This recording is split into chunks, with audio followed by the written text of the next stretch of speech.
coow li lëmbee àdduna bi fan yii yëpp mooy xeex bi Booba xeexoon ak Caris alors condamnation bi démb lañ ñuy xamal ni daanu na ci diggante ñaari rappeurs yooyu noonu. alors condamnation bi daanu na Pape Cheikh mais pour rappel rek pour ñi nga xamante ne information bi jot na leen rëcc c'était au mois d'août dañu jékki-jékki gis benn vidéo bu devenir viral en quelques minutes ñuy gis ñaari rappeurs yi di Booba ak Caris ak ñi ñu àndaloon di xeex bu métti aéroport d'Orly ba aéroport bi à un moment donné dañ bloqué lépp vol yi tardé nit yi tiit xam nga c'était tellement violent xeex bi ñu doon xeex dugg ci benn boutique presque saccagé yëpp bi ñu fa jógee nag ñu jël leen ñoom ñaar ñëpp téye leen détention préventive ba ñu bëri doon kaas naan que justice bi nekk en France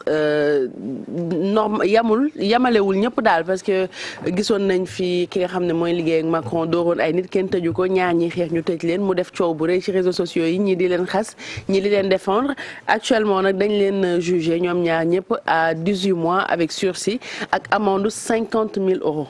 loolu nag moom moo jaaxal seen ay avocats parce que nee nañ 50 000 euros bi c'est pas justifié. c'est beaucoup d'argent. avocat wu Booba di wax que Caris daf ne légitime défense la que c'est pas justifié nekkul légitime défense dañoo xeex carrément ñoom ñaar. en tout cas c'est une habitude des faits Booba parce que bu mu nekkoon groupe lunatique déjà il avait fait la tôle donc pour ces mêmes raisons donc moom Booba voilà et plus d'une fois donc moom loolu xeexkat la quoi xulookat la bi mu ñëwee Sénégal doon naa ko laaj ma ne ko lan moo tax nga nekk ci réseaux sociaux yi ku la xoos sax nga woo ko xuri ko amul dara looy bàyyi mu sedd mu ne ma est-ce que yow ku la attaqué da nga koy bàyyi ma ne ko mais mënoo répondre ñëpp mais moom du bàyyi dara mu jàll Booba ak ko munti nekk boo ko tuddee day ñëw moom tamit tontu la wax la lu bon moo Caris li ñu jotee yàgg na ñoo waxante yu bon ci réseaux sociaux yi mais xëppante asine mais musuñu am occasion tase nii pour xeex léegi nag bi ñu amee ku nekk xeex ak sa morom comme temps yi dafa sekki xeex nañ comme temps yi dafa sekki les musclés bon après mais bon ça servira de leçon je pense que dañ ko def juste pour que ñeneen ñi jàpp ci leçon pour que aussi bu fekkente ne yow ku ñu xam nga célébrité nga xale yu bari dañuy xool ci yow nga ñëw di xeex indi violence ñi lay topp tamit dañ naan que eux aussi ils peuvent faire pareil. alors que c'est pas bien. voilà mais xeex bi cher na quand même. le xeex à 50 000 euros.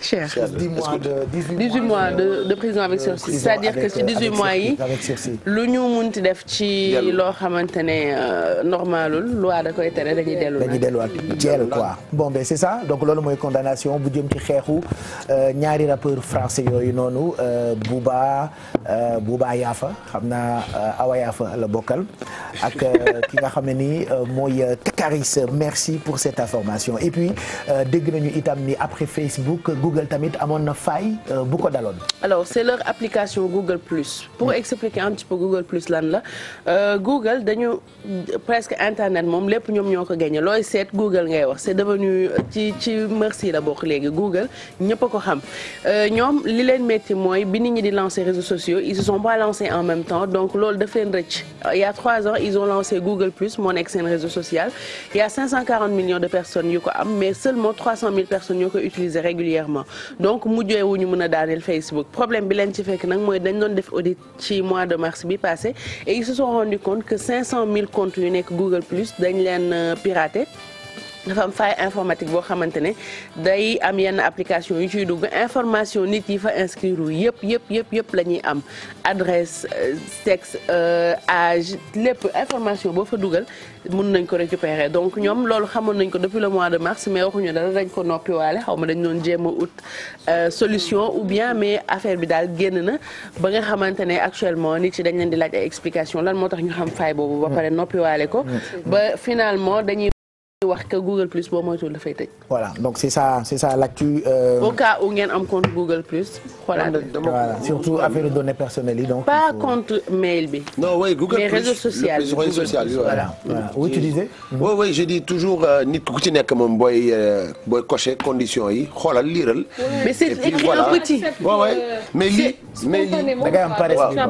lii ex loolu bu ñu compter fii ñu koy lire man moom du ma ko lire. mais man dans ce cas-là moom laa la wax donc dans ce cas-là bu amee faille yow doo ma réclamer parce que c'est clair. déjà dan lay wax na la tu lèves tous les droits d'exploitation déjà yaa lu mu mënti am que ñoom it dañuy utiliser tes données pour mën a parfaire seen plateforme yi déjà loolu tamit lu ñu lay wax ci biir la ba pare aussi tamit le fameux oui là que tu cliques dañu naan la da ngay léguer lépp données boo xamante ne am nga ko pour ñoom ñu mën a la collecter sa vie c'est-à-dire te chercher tes amis wax la tu es ami avec telle personne. waaw ma wax la démb. dama xool ñi ma envoyé message WhatsApp yëpp. te aw ma leen Facebook. Facebook dafa ñëw teg leen ñoom ñëpp suggéré ma leen. voilà donc on utilise si j'étais choquée maanaam mais Facebook nu muy xamee ni xam naa ñi après ma expliqué que. parce qu'on leur même boo envoyé message par WhatsApp. information yi ñuy jox par Facebook par jour c'est l'équivalence. même publicité yu ñu lay envoyé. c'est en fonction de voilà on m'envoie des pubs pour bébé. voilà parce que xam nañu ko que dans tes discussions le mot bébé il revient tout le temps donc il y a des serveurs yoo xam ne dañ ko placé yoo xamante ne des mots clés yoo xamante ne bu ñëw di ñëw dañu xamante ne finalement diw lii mooy centre d'intérêt. dañ lay mujjee gën a xam sa bopp. mais on t'a dit que lu ñuy joxe comme information ci réseaux sociaux yi par jour c'est l'équivalence de 100 ans de vie de il y a 30 ans c'est-à-dire que celui il y a 30 ans ah ñoom ci ginnaaw. information yoo xamante ne ñoom bu ñu ko dund mooy équivalence ñoom ñu dund 100 ans.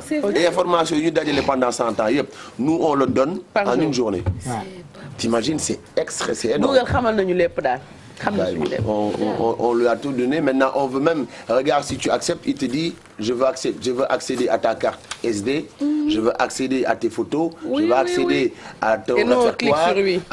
On dit oui. Il y a même des applications, quand tu les télécharges, tu ne peux pas les utiliser si tu refuses qu'il ait accès à tes contacts, ou bien à tes MMS, ou à tes SMS, ou bien à ta galerie. C'est pas possible. Ça veut dire qu'ils vont aller plus loin. Maintenant, ils sont allés jusqu'à maintenant activer ta caméra à ton insu. Moustapha Fall ñu ngi jégalu